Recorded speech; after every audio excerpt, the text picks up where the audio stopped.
Well, hello, everyone. Looks like we are live because I see some people are now in the session with us. We'll maybe just give it another minute or so before starting because usually we have people tuning in from all different parts of the world. It's always good practice just to give it a minute for everybody to connect. But just for fun, while we wait, if you all are already here, you can type in and let us know where you are tuning in from. At the bottom of the Zoom window, there's a little chat box to type in your location. So let us know where you're at. Are you in the US or international? Are you on Mars, Andromeda, outside the Milky Way? Where are you? Bruce and I are in Southern California. We are a remote-based company, so we're close by, but technically, yeah, we're in different locations. But we have employees that stretch all across the globe. But it's always fun just to kind of see where people are tuning in from. Okay, cool. Got a lot of responses coming in already. So we got somebody from Georgia. We got people from Boston. We got people from Ohio, Chicago. We got people from Orange County, New Mexico, India. Very cool. Across the pond there. You got Oslo, Norway. You got Kansas City, Finland, Milwaukee, Santiago, Chile. We got people in Arkansas, Texas, New Jersey, Las Vegas, Hudson Valley, Ohio, but sometimes Mars. Right. Minneapolis, we got people in the UK, Colorado, Georgia, Kentucky, all kinds of places. So this is great. It's great to see everybody's kind of like tuning in from all different parts of the world. And one of my favorite things about doing this first part about seeing where everyone's from is just always kind of a refresher. Like we have the ability to connect with people at any point on the planet. And just like 30 years ago, you couldn't really do this. And now here we are able to do this. So it's very kind of like sometimes good to take a step back and say, this is pretty awesome that we're able to join together like this and, talk about something very important. So thanks everybody for letting us know where you're tuning in from. It's always fun to kind of, see where everyone's at. We're very excited to be hosting another Q&A event. We just did one of these live Q&As last fall and it went really well. So we decided to host another one. That being said, I wouldn't get too used to us hosting these in the future because we typically only do exclusive Q&As for our members at SEOtraining.com. So if you do happen to enjoy this Q&A and find it very valuable, the good news is that we do this monthly at SEOtraining.com. And I'll share with you more later on how you can participate in those. But for now, just a quick introduction on myself. My name is Dylan Vibert. I'm the senior producer here at Bruce Clay Inc. And I'm going to be moderating the questions. Of course, I'm joined by Bruce Clay himself, the founder of the company and the father of SEO. That's trademarked. Bruce, how are you doing, man? Doing good. I'm doing good. By the Doing way, good. everybody should remember this. If COVID would have hit 30 years earlier, there wouldn't be a Zoom. We'd all be on these things called modems at 2400 baud. None of this would have happened. Yeah. I mean, COVID waited just long enough that we could survive it. But yeah, it could have been really bad. Right. Can you imagine this would happen in the AOL dial-up days? This would have been a very long Q&A. I was waiting for the question to come in. A lot of delays. But yeah, so yeah, very grateful to everybody here. Now, the way to ask your question is to type it in the Q&A box below on the Zoom window and submit it there. Kind of see some people have already started submitting questions. So that just as an FYI, we do not prefer the questions to be submitted in the chat box where everybody just typed in their location because sometimes it can get lost in the thread of comments coming in and we don't want to lose track of them. So the Q&A box below in the Zoom window is where you want to be. Now, you're not limited to one question, but we're trying to get to as many questions as possible. So we're going to probably try to limit it to one question per person. For the questions we do not have time for, we will do our best to follow up with you after the session is done. But I would highly recommend following up at Bruce Clay Inc. on our social media channels like LinkedIn, Twitter, and Facebook. Go to Bruce, or you can search for Bruce Clay Inc. That is where we provide a lot of answers to SEO questions pretty frequently. So be sure to follow us there for all of our SEO tips. And we kind of answer, we've seen a lot of these questions come in before. It's not like it's brand new. A lot of new stuff always happening, but a lot of these are pretty common questions. So already, Bruce, do you have any thoughts before we jump into the first question? Not really. The really cool part about Q&A is that it always is about what is going on in the world. Mhm. So I think everybody's going to enjoy at least seeing what some of the questions are. Yeah, exactly. All right, cool. So let's jump into the first question. This one I might need my assistance with because I do a lot of the video production here. How can YouTube Shorts drive views to your website? Well, certainly it's a branding issue to a great extent. My view, and many of you probably know this, we are posting things all the time on YouTube. And as Dylan mentioned, he's our video producer here at the company. And I don't know if any of you have seen our commercials. You really ought to look for Bruce Clay heist commercial in YouTube or Google. But we've got some really nice videos, and just like anything that would be certainly a commercial, it drives traffic and brand awareness and top of mind recall. But other than specific memberships, Dylan, go ahead. Right. So basically, YouTube Shorts is YouTube's answer to TikTok, because TikTok is a very popular medium. It's very popular with the Gen Z generation. So basically, it's just the mobile version of watching a video. It's kind of like Vine used to do this on Twitter back in the day, where it's like just quick videos that people like to watch and then move on to the next thing. So as far as YouTube Shorts go, there really hasn't been too many more developments. They just had you could make money off of promoting your videos on YouTube Shorts, but they're now incentivizing creators to go there and create more YouTube Shorts. But just like any other video, is nothing necessarily exclusive about Shorts in particular versus a traditional YouTube video that could help promote your brand. It's either promoting your brand or it's not. So as far as YouTube Shorts, it's a good medium to use for kind of the Gen Z generation that like just kind of just watch quick videos and kind of goes there. I don't necessarily think it's for my personal preferences. I don't think that's the kind of the format that people prefer for longer in-depth answers. It's kind of for quick entertainment purposes or maybe just a quick tidbit. So it can be useful.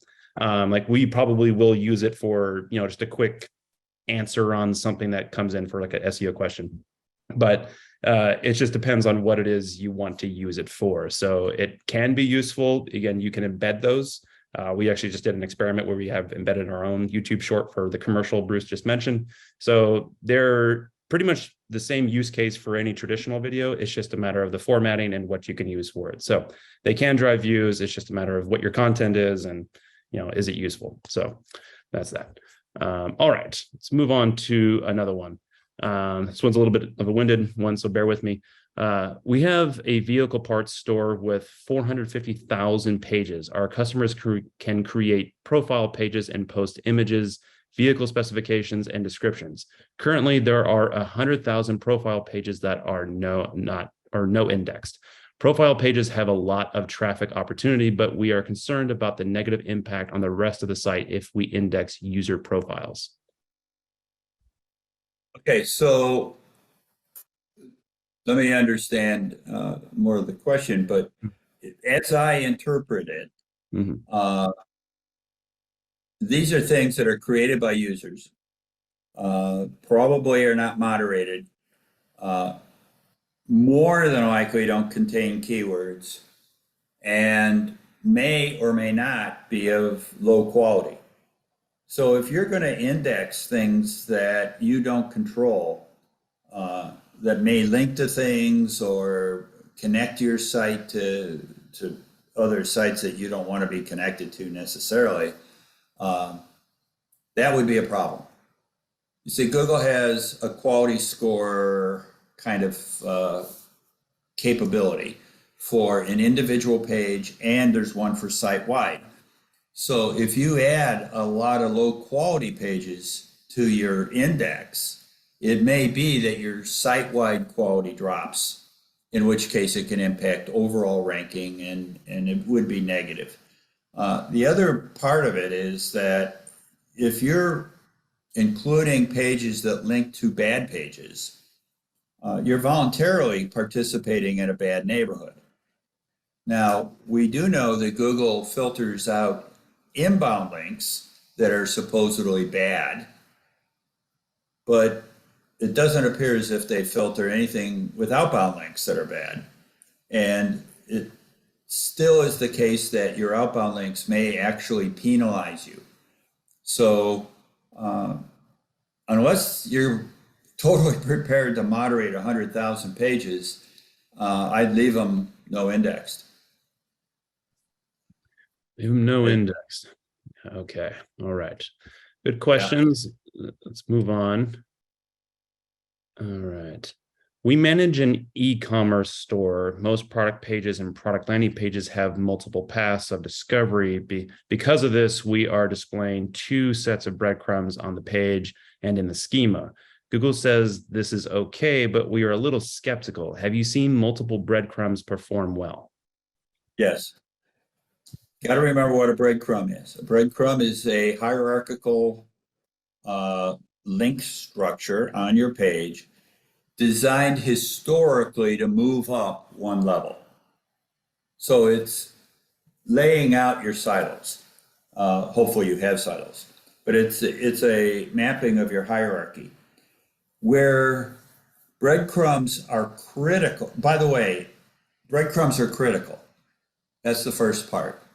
The second part that I'll just throw in, a vast majority of the people in the world, the first word in their breadcrumb is home. And it links to your home page. So what you have is every page on your website linking to your home page with the anchor text of home, which essentially tells the search engine that your home page is about homes, which is not really a good idea. So instead of the word home, you ought to actually have the keyword appropriate for your homepage, like search marketing in our case, if you look at our site. So don't use the word home in your breadcrumb. The second part is that there's an awful lot of opportunity for people to link deep into your website. So backlinks can come in 2 or 3 levels down into your website, into the hierarchy. And the only way to harvest that page rank up to your homepage and to other very important head term pages is through your breadcrumb. That is the best way to do it.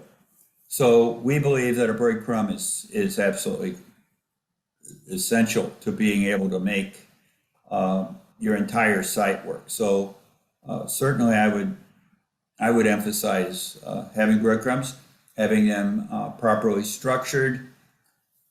In your case, you said you had 2 different paths. Chances are one path is a hierarchical path, and the other path may be how the person flowed through your site. We have seen sites that do both. We've actually built breadcrumb paths that do both. I don't have any particular problem with multiple breadcrumbs because, as I said, all the breadcrumb truly is a series of links to landing pages, important pages that are navigationally in a hierarchy above this page.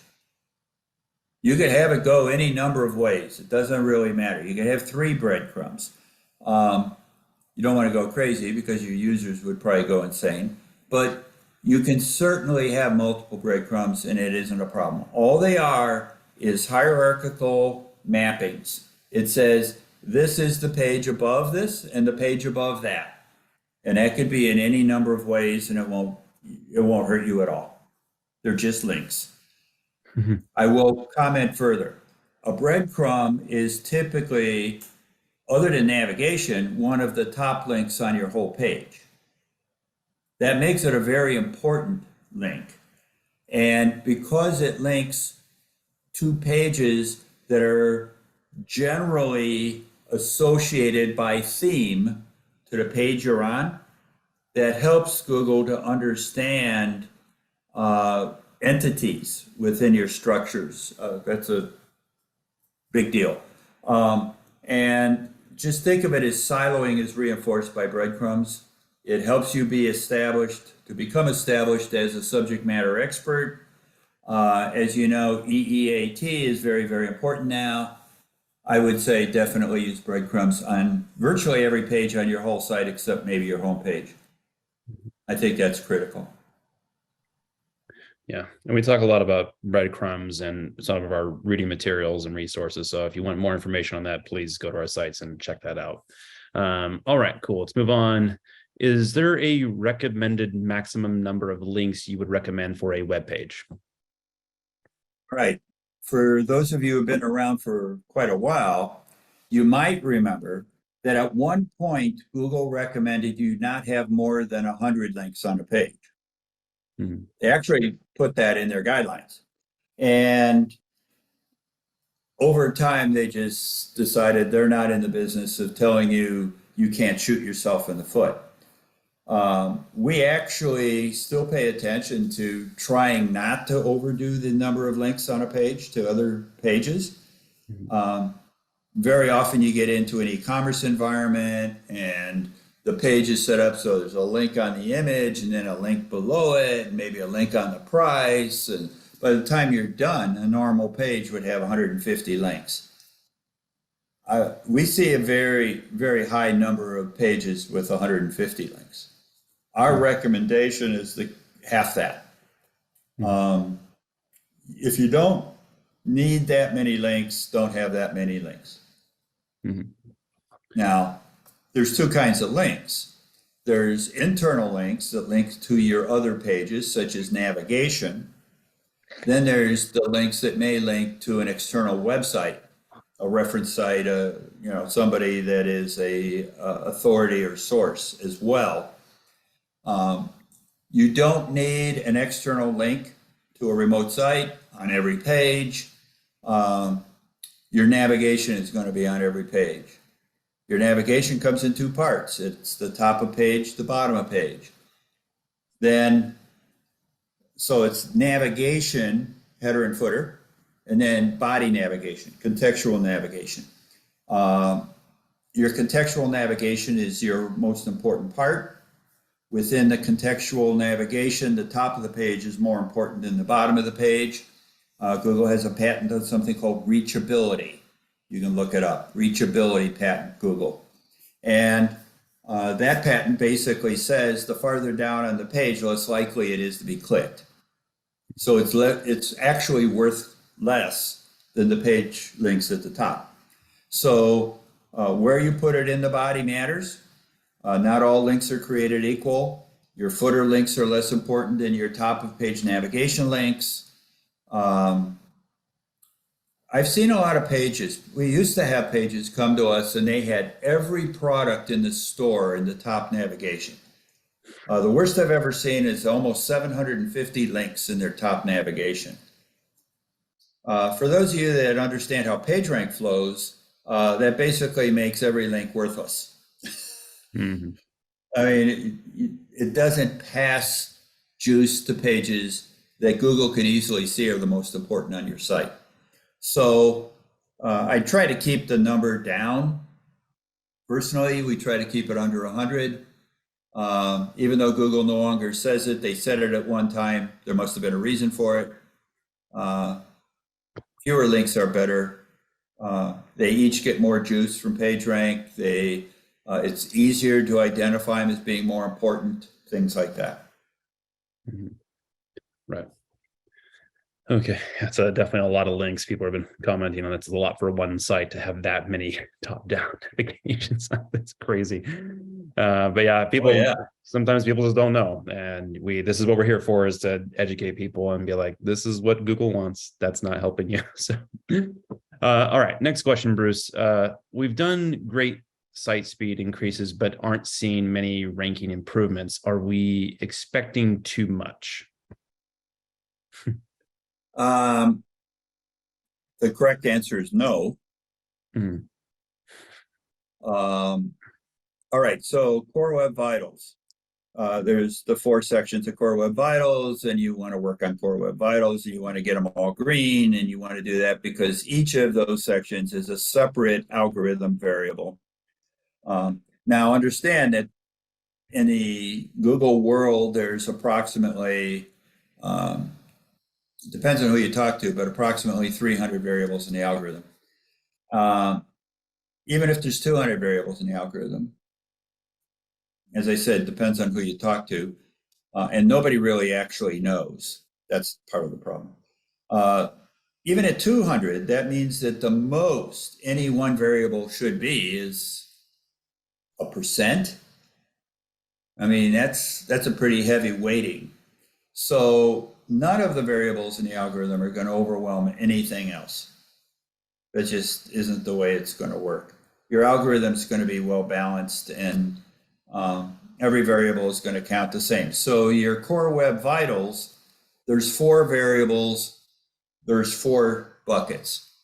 There are other things that are tracked, like time to first byte. That's not one of the core web vital numbers, but it is an important performance number.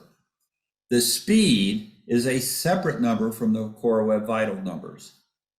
It's not an overall number for your core web vitals, it's just a separate speed number. And the separate speed number actually displaced the old algorithmic speed variable.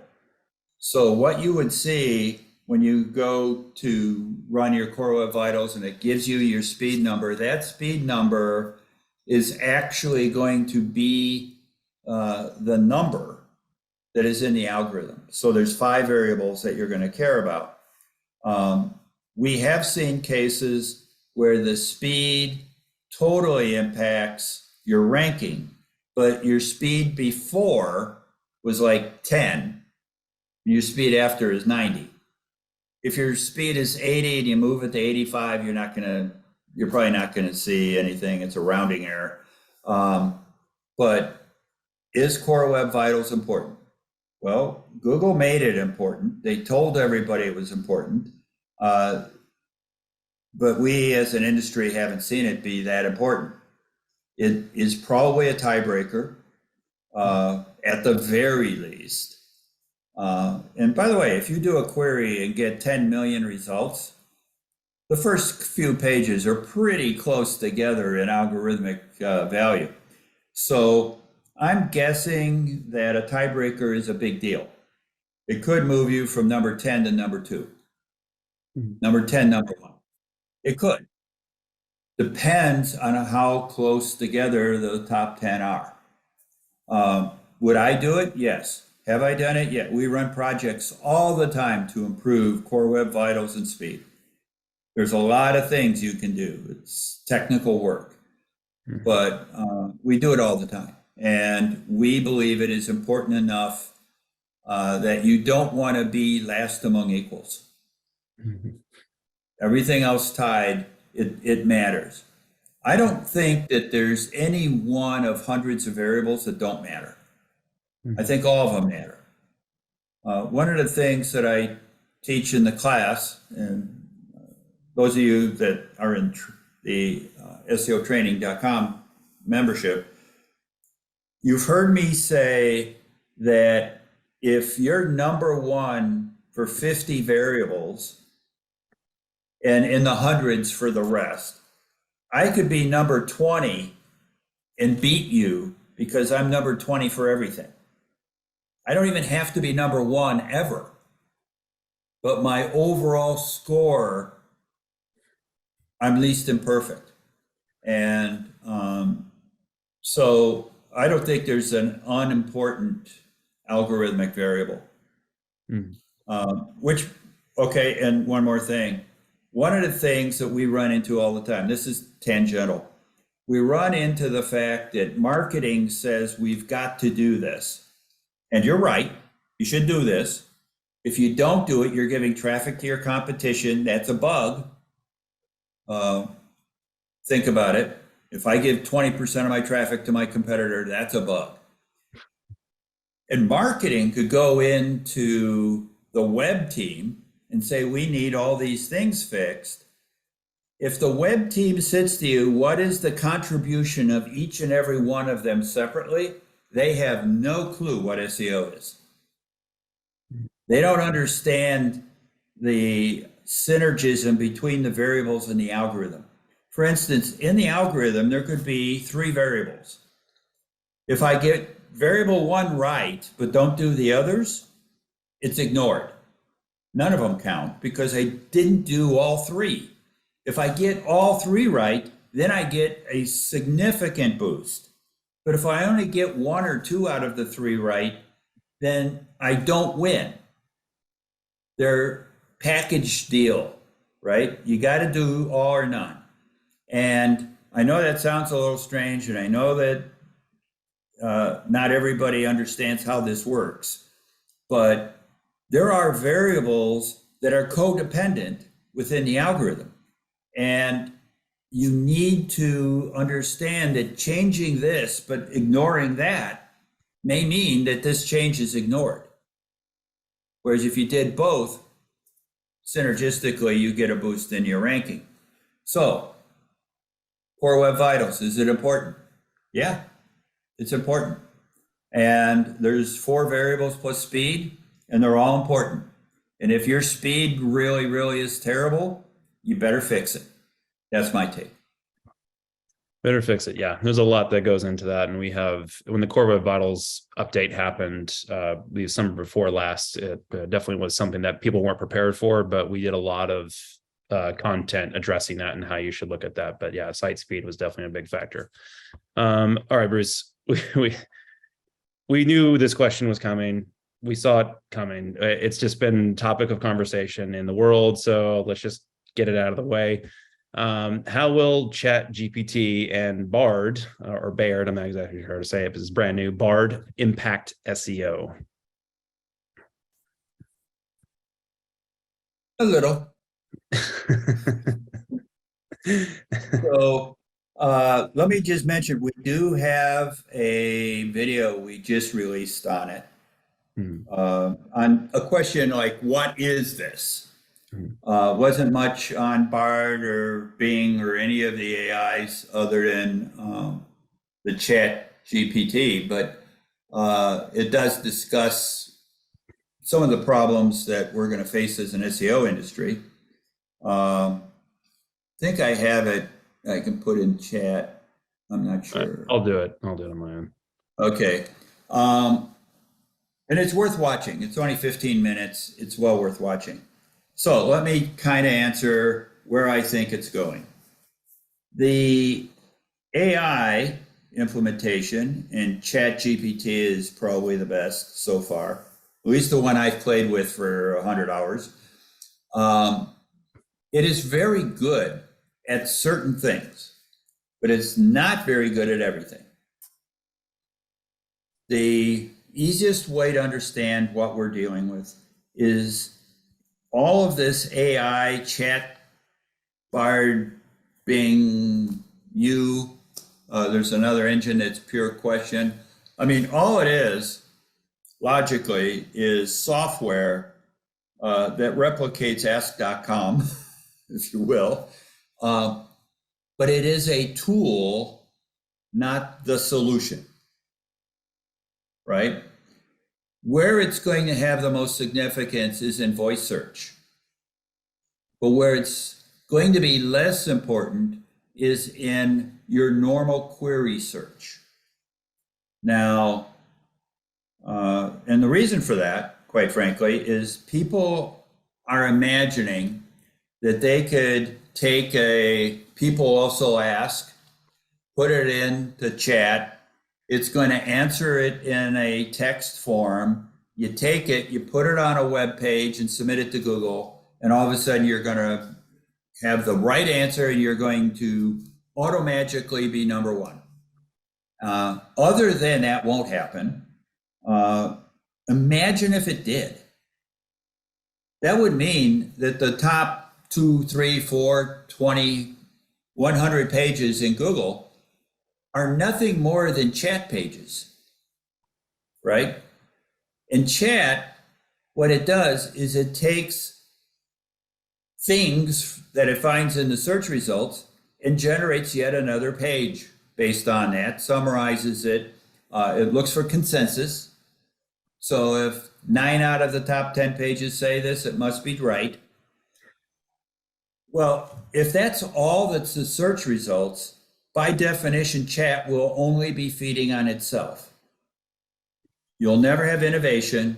You'll never have advancing. You'll never have new opinions. It will never go beyond where it is. And I think that is not why people do searches. Yes, sometimes I want a simple answer. How tall is the Eiffel Tower? Fine, tell me. But sometimes I want to know, how do I do SEO? And I don't think 3 paragraphs is going to solve the problem. And I don't think how it was done in 1920 is going to solve it today. And Google's the only one with a big enough index, so the Bard AI type solution may technically be more current, but it's still, if it's flooded with its own output, that index is going to become worthless. Now, I've seen the Google results. There's Chrome extensions that I've been running for a while, and you have your search results on the left and your Bard result on the right, and it's a little cumbersome. It's very crowded. It's pushing some of the right-hand data down. If they put it on the left, it's pushing organic down to about 5 million pixels. Google's got to stay in business. That means the pay-per-click is, I don't even know what the page is ultimately going to look like. I do think for voice search, Chat AI is probably close enough, provided it is right. It's not always right. I mean, there's obviously a lot of room in there for people to correct things. So what's it good for now? Well, if I'm going to write a web page, I've tried some different things. There are actually some very nice queries out there that people publish. I find them all the time on LinkedIn.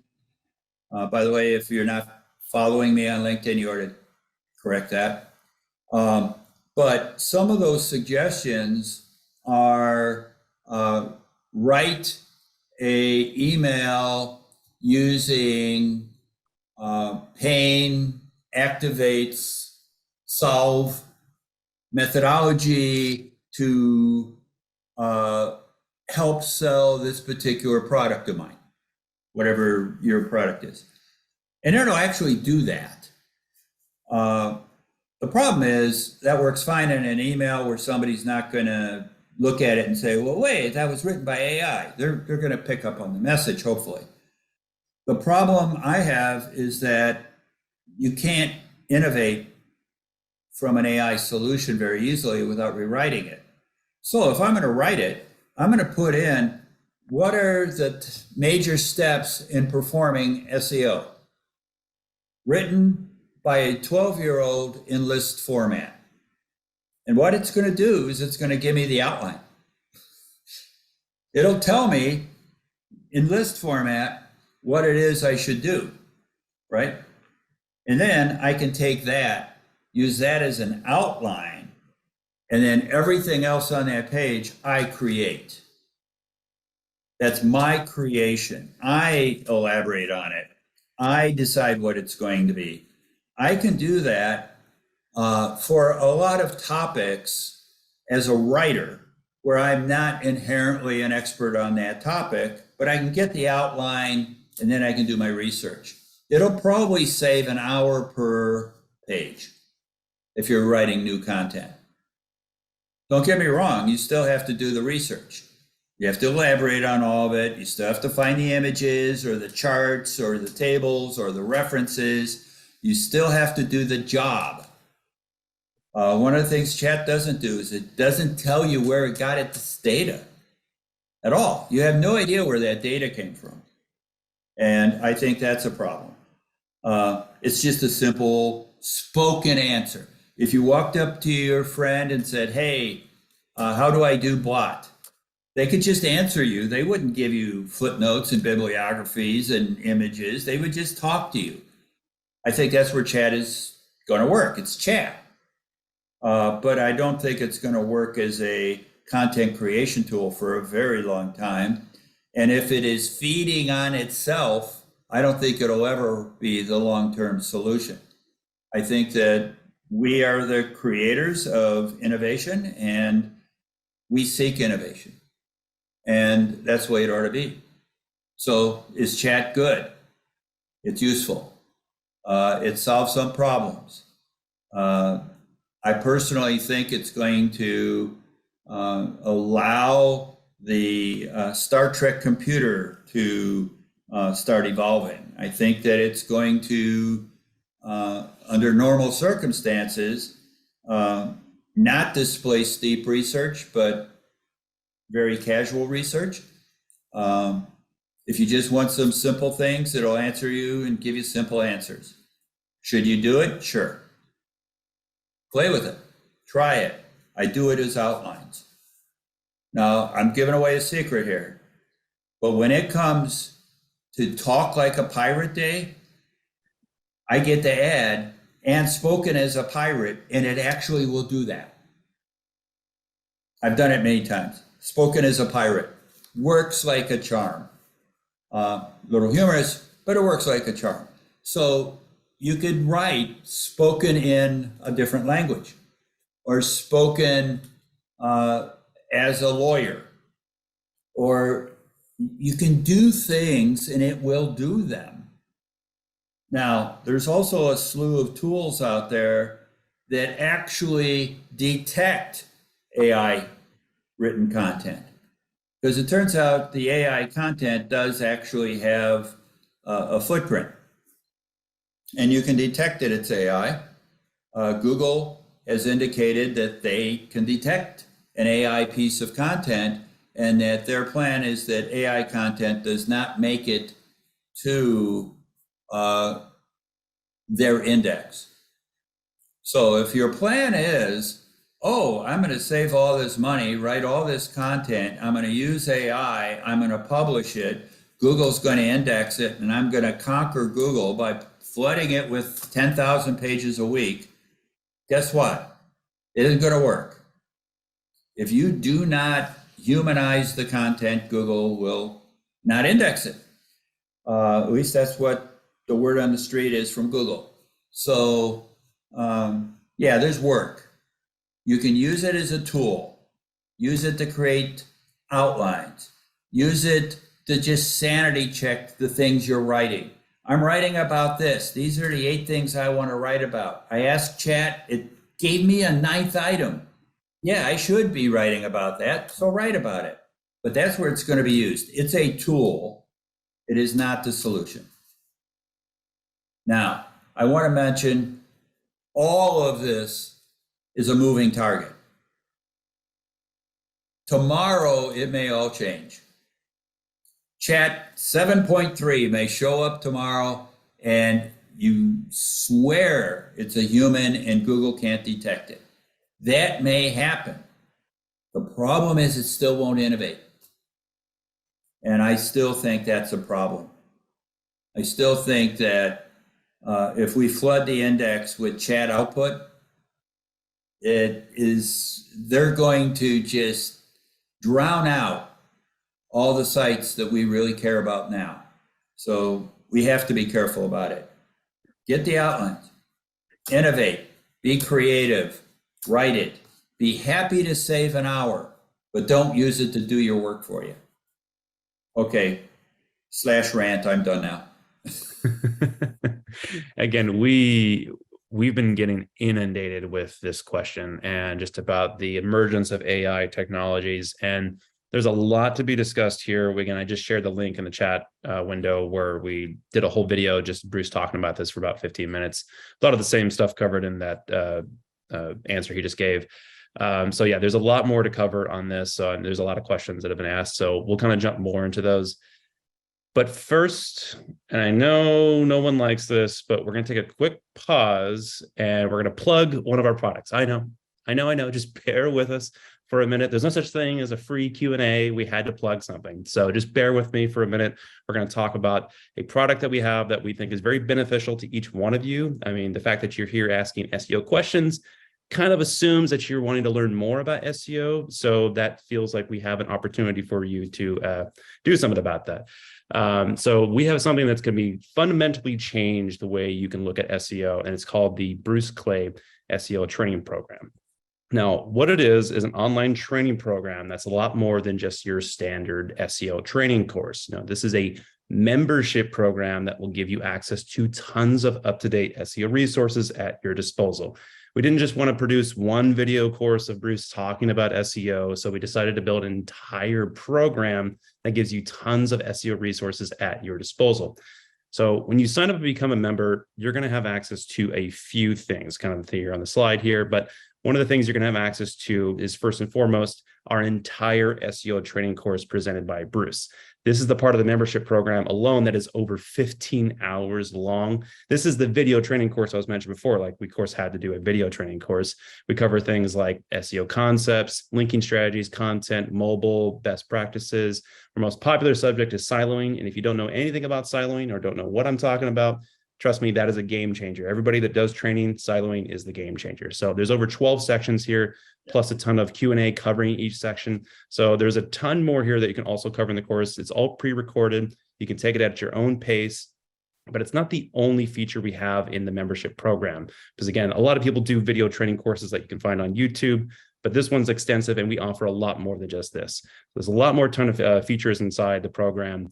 You're also going to have access to what we call mini courses, which are essentially just deep dive videos where we take a particular SEO subject and we jump into the weeds to help you better understand it.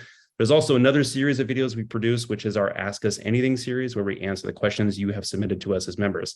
In fact, one of the questions we got earlier about a link limit, that is a common question that we've gotten. And I know for a fact that there is a video answering that in the Ask Us Anything series. So a lot of these questions that are being asked, they've been asked to us before. We've created this series where you could basically have these at your disposal so that we don't have to keep reiterating them over and over. So there's an entire library here of video content.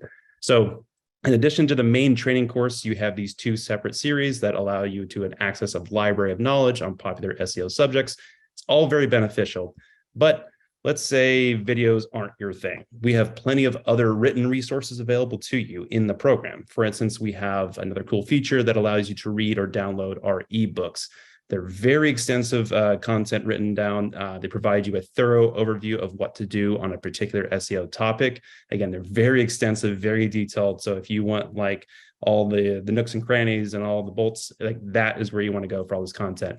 But let's say you would like more interaction when learning about SEO. There's also our discussion forums where we have our members can post different SEO topics and they can discuss with other members within the program. We wanted to present a way for members to communicate with each other because we believe some of the best pieces of information can come from those that are also learning. And if all of that is not enough, we also have our own brand of SEO tools that you can use on your own site. Our SEO toolset is a wonderful resource that allows you to analyze your site for all kinds of SEO improvements. Now, technically, the SEO toolset is separate from the membership program, hence why there's a separate URL here, the SEOtoolset.com. You can go there right now, and it's a whole separate program. But you can get the toolset for free if you sign up at the training membership program at SEOtraining.com. So I think it's better for a 2-for-1 deal, but if you don't want to do the training, you can still have access to the tools. Just go to SEOtoolset.com. Now, I kind of mentioned before that we have done Q&As. We do them on a monthly basis. So every month we are doing exactly what we're doing right now. We hold an exclusive Q&A session just like this for our members. You can ask all the questions you want, because if you're taking this long training course, you're going through all these materials, you're going to have questions. They're going to have things that are going to pop up. And Bruce will come up on the screen here, just like he is now, and answer your questions live. So that's all kinds of stuff that's involved in the membership program. So if you're enjoying this Q&A, we do this all the time, but behind our SEO training paywall. So it's there, just available to you. So what you want to do to sign up is you want to go over to SEOtraining.com, create an account, select your payment plan, and that's it. It takes less than 5 minutes. And best of all, because you took time out of your day to be here with us, which we very much appreciate, we are offering you a special discount to sign up for our membership program by February 17th. Go to SEOtraining.com right now and use the promo code BruceClay2023. You'll get a $300 discount. That promo code only applies to our annual membership plan, which is our best offer because you're saving more money overall than our monthly or quarterly plans. So if you want to save a ton of money by signing up, use that promo code for the annual plan. It's Bruce Clay 2023, all one word, no spacing, but that discount, again, is only available until February 17th. Limited time offer, so be sure to sign up soon to get that discount. If you don't want to sign up for the annual membership plan, you can still sign up for the monthly or quarterly memberships, but you don't get the discount. So choice is yours. It's a good deal, folks, and there's no better person to be learning from than Bruce. We currently have a 95% user satisfaction rating from our members, and we continue to see more and more people joining the program. Last thing I want to mention about this is that if you're thinking you'll just save the money, watch another YouTube video on SEO training. I can't emphasize enough that might be the biggest mistake you can make. And the reason for that is because any SEO expert worth their salt isn't just going to hand over all of their knowledge for free. They can't do it within an hour of Q&A. They can't do it within a 2-hour YouTube video. You just can't. But even if, say, hypothetically they could, chances are that that training course is only relevant because it's irrelevant right then and there because it's a one and done deal. It will be irrelevant within a matter of time because SEO changes over time. And that's how we wanted to build this program, is that we are updating the content as it comes in and we're learning about it ourselves. And again, a training course that's only temporarily relevant isn't really useful for any long-term growth. You're not going to get as much nearly insight interaction as we can provide with you in the membership program. So if you want the gold standard in SEO training, head over to seotraining.com, sign up and become a member today using our promo code and invest in the long term. All right. So do that today. Thank you all for bearing with us on that plug. Again, we think it's really beneficial. So hopefully we'll see some people sign up and we'll do more of these Q&As with you every month. Actually, I think we're holding the next one next week. So if you want to do another Q&A with us, sign up before next week. We're doing another Q&A for our members. So, all right, let's jump back into more questions. Again, thanks everybody for the quick presentation.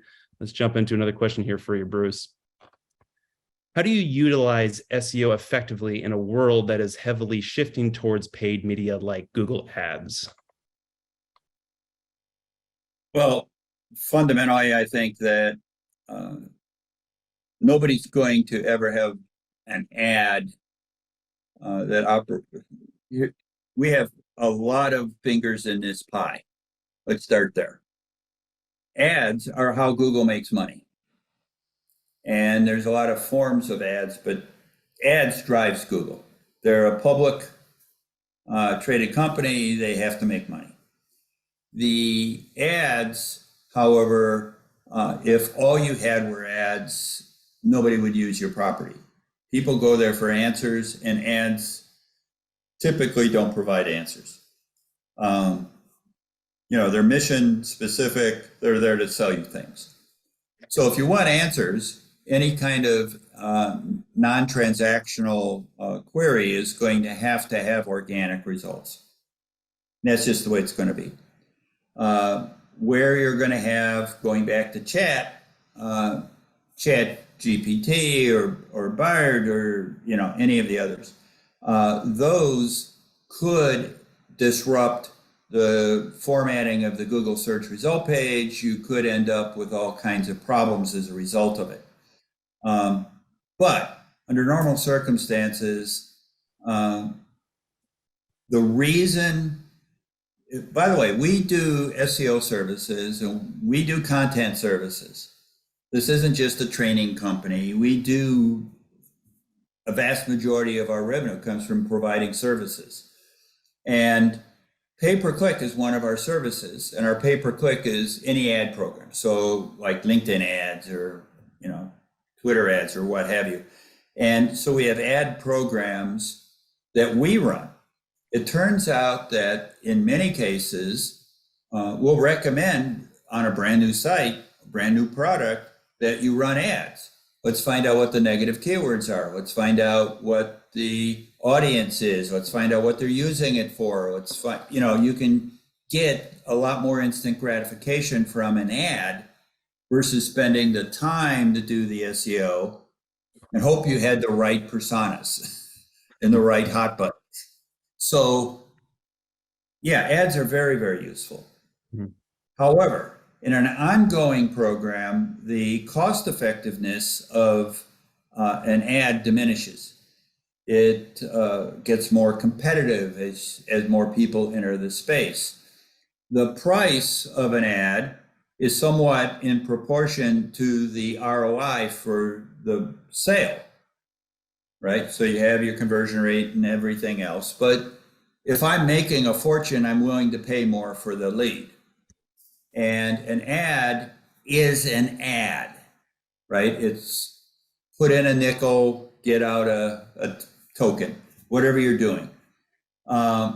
Whereas SEO is not an ad. And we have to remember the difference. SEO is I would say it's almost a branding move. It may cause traffic. It may be able to satisfy a transactional intent. It may be able to do all those kinds of things. But at an informational level, it is establishing you as a subject matter expert, which allows you to develop trust, which allows you to get a higher conversion rate, which may cause word of mouth, and it's a harder attribution. But operationally, the cost for SEO versus the cost of pay-per-click, night and day. I'm still amazed that people will spend $100,000, $250,000 a month on pay-per-click, but not spend 20 grand a month, 10% of that on SEO. When the return on SEO is like triple that of pay-per-click. What pay-per-click does do effectively is it allows you to test a great many things. It allows you to propel recognition of your brand. But I'll tell you, if you stop doing pay-per-click, that traffic goes away immediately. You really do get into a situation where instant gratification works for some products and not all. And in many cases, it's far more expensive than SEO once SEO is cranking. Now, pay-per-click appears above SEO typically. But I'll tell you, ad blindness does creep in. And there are a lot of people that just know that that's an ad and skip over it to go to organic. We'll see what happens with the chat stuff being commingled on the page, but that hasn't been settled yet. Somebody did a survey and they identified up to 40 different kinds of things that Google can put on the page. All sorts of carousels and images and news and local service ads and pay-per-click and your local pack and by the time you're done, if everything were on the page, organic would be 18 miles down. You'd be scrolling for days to get to organic. But you'd also be scrolling for days to get to the last of Google's revenue opportunities. Is Google in the business of making money? Okay, everybody, if you think Google's in the business of making money, raise your hand. And I know everybody raised their hand, even though I don't see you all. I'll tell you right now, Google is not in it for the website. The advantage of our websites to Google is we may be able to give them information they could use to make money.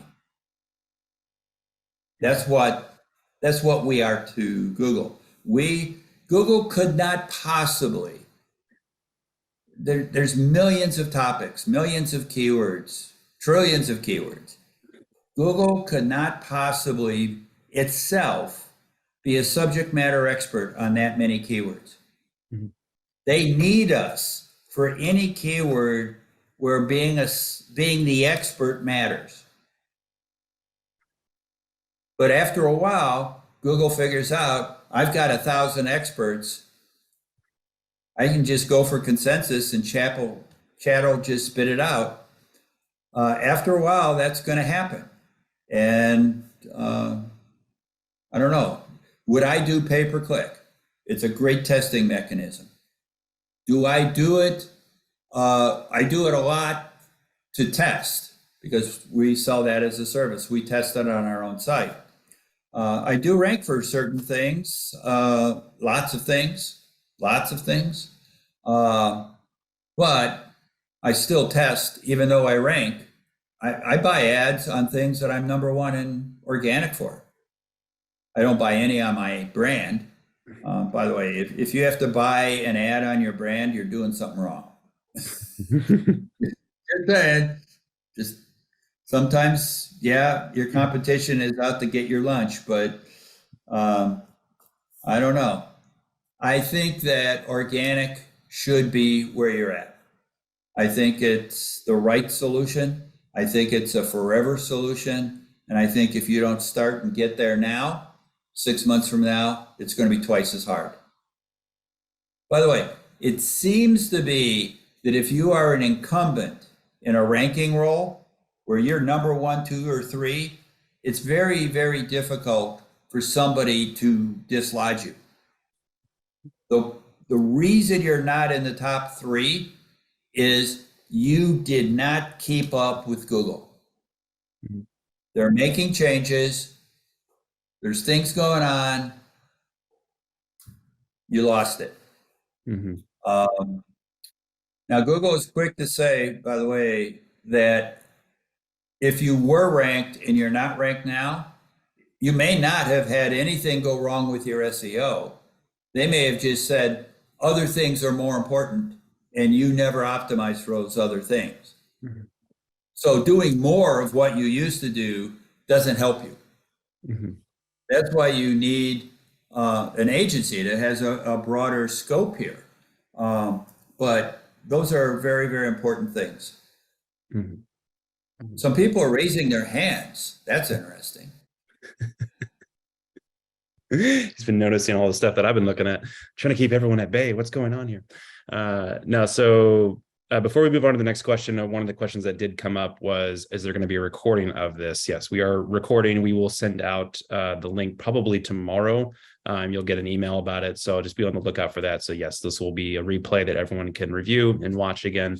But we are technically at the top of the hour, but the good news is I think we're going to go a little bit over. We're going to go for probably another 20 minutes, just try to get as many of these questions as possible. But again, we do these Q&As all the time. We have one going on next week. If you want to go to seotraining.com, sign up to become a member, ask more questions. We're here to answer your SEO questions. So, all right, let's get to more questions here, Bruce. There is a new position with my company to focus on SEO. Our site is structured like www.website.com/location. As a small team, what should the number one focus be in our SEO strategy for a multi-location business? Okay, so we're doing a lot of business in that area. Now, let me comment. I've done research. Actually, Google John said that rather than have a location be a separate domain, and rather than have the location be a subdomain, it is better to have the city pages or location pages within the main domain. So where you're already quoting domain.com/location, that is the preferred way to do it. The issue you're going to run into is sometimes people believe that if they have a location, they have to build out pages under the location, when in fact, that location page can link to content in the main roots part of the site. So if I had something there which was shoe repair, right? And I have a location where I have a shop that does shoe repair, that shop can link to my shoe repair pages. The problem with that is you don't always have depth of content because there's only that one page that is the location. The shoe repair page is part of the main site. But you get an awful lot of credit for content at the main site, and you can rank everything. It's better if you have localization built into the main site as well. What kind of localization? There's a lot. I have a blog post. I think it lists about 40 different ways to do local optimization. But a very big part of it is GPS locations. There's all sorts of code you can add to your page to identify the GPS location of that location. And, there's that, there's address tags that are HTML, there's schema, you can even change on the fly some of your breadcrumbs, heading tags, page titles, but I would make it a subdirectory. It's definitely able to be optimized. And yeah, I don't know what else to say. Can you do it? If you do it right and it's /location, you should be able to just kick butt if you get in and do all the steps. There's a process for it. Right. Okay. All right. Next question. And I promise you, this is a question that we didn't write ourselves, but this is setting us up perfectly. So I am finishing your SEO book for Dummies, the 700 plus page book that you wrote with Susan Esparza. It was written in 2009. It still seems very relevant, still with all the foundations. Is there something else I can read that is more current or other content to visit? Thank you. Well, that whole spiel I just gave about SEOtraining.com might be the perfect segue for that, but Bruce, I'll let you just comment on that. But yeah, SEOtraining.com, just my one quick tidbit. That's probably the best place to go. Well, yes and no. The book He has it on his desk, probably. To be right here on my desk. You can't see it, but it's right here. Yeah. 750 pages. It's now in its 4th edition. And the last edition, I actually did with a good friend of mine, Chris Jones. Mm-hmm. He's been around in the industry as long as I have, Christopher Jones with a K. And it's in its 4th edition. So we have modified it quite a bit from the beginning. It's interesting. In general, this is the search engine optimization all-in-one for Dummies book. It's been very, very successful, or let's face it, Wiley wouldn't keep having us do it. But as a book goes, it really does dovetail beautifully into our training class, right?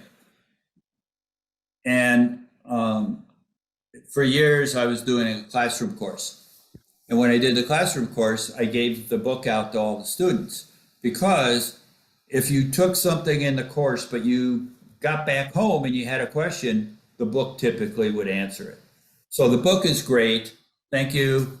I am certainly not getting rich on the book, but just accept that. You don't get rich on books. Just never. It won't happen. But it is a very useful tool for people who want to pick up and have a desk reference guide. Mm-hmm. Right. Taking training, I really, really recommend training. Mm-hmm. And yes, I taught a 4.5-day classroom course on SEO. That is the basis for SEOtraining.com. So for any of you that may have ever taken my training course, mm-hmm. and a lot have, the training course that we have is a video version of a lot of that same style of training. So I think you'd really like it. Mm-hmm. Right. And we are possibly, this hasn't been confirmed 100%, we're considering the idea of maybe doing a one-time in-person training course with Bruce, maybe in the summertime. If anybody's interested in maybe doing an in-person training course with Bruce, please message us, email us, let us know, because it's kind of an exclusive experience. We used to do it all the time pre-pandemic.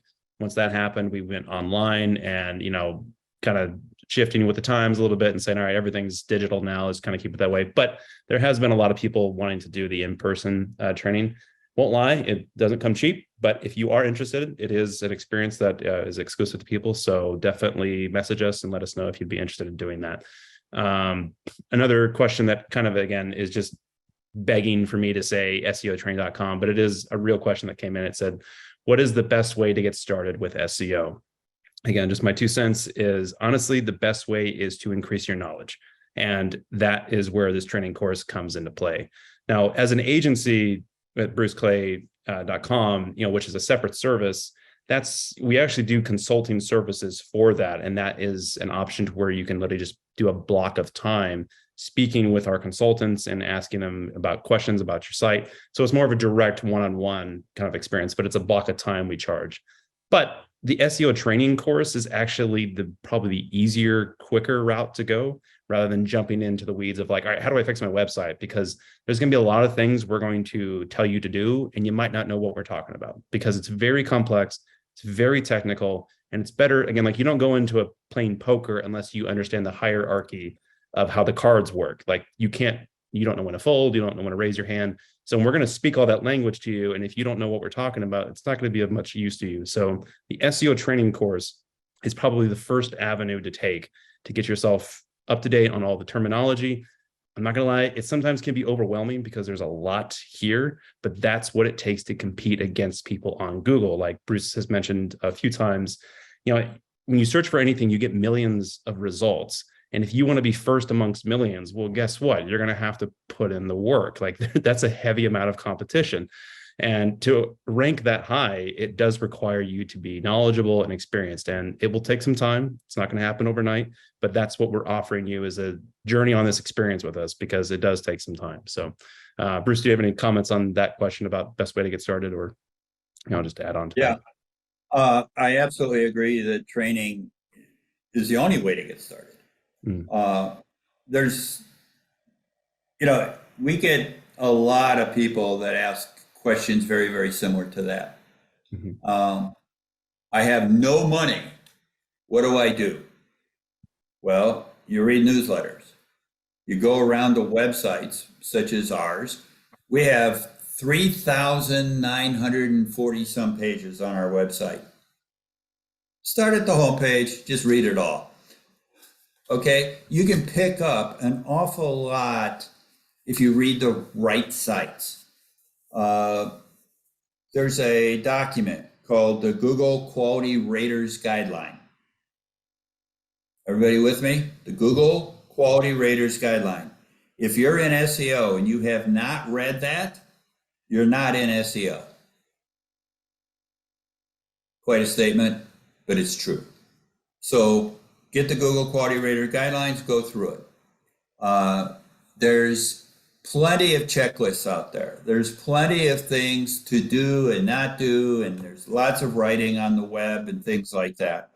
The problem you're going to run into is I think what Dylan was alluding to, that you actually have too much noise. You may, in fact, find things where people say, Google says not to do it, but it works, so do it. And then all of a sudden, Google slaps you down. You don't want to go there. You want to have people you can trust that are going to guide you correctly. A good, solid training program is very appropriate. And it depends on really what they're doing. So understand there are programs out there that teach you how to push the easy button, get a report, and congratulations, you got a report, and then you're on your own. Or there's people like myself, where it's sort of a teach a person to fish program. We explain what SEO is. We explain why this is important. We help you actually develop into an SEO. It isn't an easy button course. It is not a once and done course. I mean, the advantage of membership is you can take the course over and over and over again every month for the whole year if you have a year membership. You could sign up for 1 month, take the whole course, and then go away. Quite a bargain. But nobody does. Like these Q&As, we've got, I think, like 15 or 18 of them available to the members in the SEO training area. You could watch them all. You could know more than the salesman is trying to sell you services. You can know more than the SEO they assign to your project. So, can you learn? Yes. Can you then implement? maybe. So it isn't just, I know what to do. It's how do you actually do it? And that is where the rubber meets the road. That's why really seek out an expert, even as a contractor. By the way, never hire cheap in SEO. Understand that. Cheaper you want it, the cheaper you get it. You cannot afford for bad advice. You just can't. So I know I'm on a rant again. I apologize. Next question. Yeah, we're always having meetings about Bruce just going on these rants, but not just kidding. There's a lot of knowledge here and a lot of things we can share. So again, we do this pretty frequently. So again, if you want to participate more, please sign up to become members. Let's get another question in, Bruce. In a pillar slash cluster content model, do you try to interlink your clusters as much as possible without coming off spammy, obviously? Are hyperlinks the way you connect back to your main landing pages / categories? Okay. The hierarchy of a web page, of a website matters, period. Without having some form of hierarchy, you've logically disabled your own ability to be seen as a subject matter expert. So that is a very important thing. The hierarchy is that siloing logically is an architecture based on how people search. And your content is aligned by theme or entity. So in my case, you've seen a lot of sites where it says products, services, about us, blog. Nobody searches for that. You look at our site, my top nav has actual keywords in it that matter. SEO, PPC, content. So you align it by how people search. The way it works is what are called pillars and clusters are sort of like sub-silos. They're areas down farther into the website on a particular theme or keyword or entity. Depends on how you do it. But it doesn't impact the overall expertness of your website because it's just this little node within your website. Siloing is the entire website. Pillars, clusters occur within the website. Now, let's assume that you've got silos, and within the silos, you have concentrations of information. A good example would be cars, Ford, Mustang, GT, right? You have clusters around the Ford, Mustang, GT. If that's all of the content on Ford, Mustang, GT is in one spot, you have a probability of being identified as a subject matter expert for the Ford Mustang GT. Much better than if the Ford Mustang GT was everywhere across your site. Put it in one spot. So cluster, which is a subsilo, actually works. Would you do it? Of course you would. How many clusters are in your website? 100. Well, then you just structure it from the top down and you logically accomplish something much faster and much better. So you don't just cluster, but if there are clusters, it works very, very well. Siloing is the right way to do it. Siloing's been around 20 years. We invented it. Quick story, I presented it at SMX when it was just invented. And everybody looked at me like I was insane. And all the people that were my colleagues looked at me and thought, that's never going to make any difference at all. And now everybody's doing it. So it's sort of become a standard at the architecture level. You silo. Within silos, you may have sub-silos. You want to be a subject matter expert, you definitely want to do that. Right. Okay, I think we have so many more questions that we don't really have time to get to right now. So apologies to the ones we did not. That being said, we will send these questions off to our team members and see if we can follow up with you on personal email and see if we can get them answered. No promises, but we will do our best because again, we don't want to leave anybody hanging. But I think we do need to wrap up now. I think we're a little over our time. So again, we really appreciate this time with everybody. We hope this was valuable and useful for everyone. We do like talking SEO. It's what we do every day. So again, if you want to do this with us again, we are doing another Q&A session with our training members next Thursday. So if you want to sign up and try and become a member, that's great. And you can join the Q&A next week. And there's a lot of great information. And I just want to reiterate too, a lot of these questions that are coming in, these aren't new questions to us. Like the newest thing for us is probably the AI stuff that's evolving, and we're kind of keeping our ear to the ground on that. But everything else has been like, yeah, we have content addressing that. We have this, we have this, we have this. So it's not that like, we're saying, oh, don't ask these questions. It's like, no, we have the answers. Like they're all sitting over here, guys.